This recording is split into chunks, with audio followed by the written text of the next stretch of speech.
Donald Trump had one of the most successful two-term presidencies in U.S. history. After reaching a peace deal with North Korea, getting the stock market to its highest levels ever, cutting taxes for all Americans, and creating over 45 million new jobs, the American people had to choose a new leader. On November 5, 2024, the American people ran to the polls to vote for his successor. The world was stunned when a virtual unknown won. Democrat Brett Knight, a retired teacher from California, won the popular vote and the Electoral College in a shocking landslide. All the pollsters predicted his Republican opponent, Vice President Mike Pence, would win. Everything was in the Vice President's favor.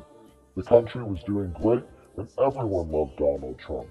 This was now a turning point in history.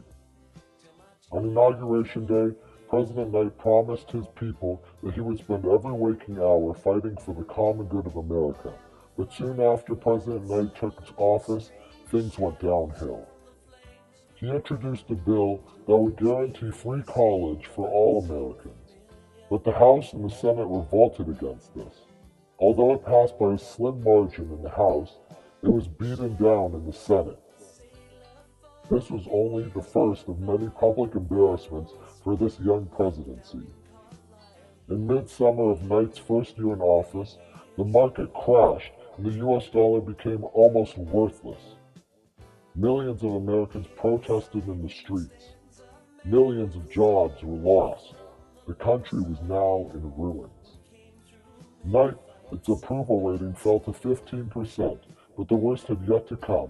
In the midst of the financial crash, a Washington watchdog discovered that President Knight illegally laundered taxpayer money in order to buy Grateful Dead memorabilia. This is a shame, and his impeachment was called for.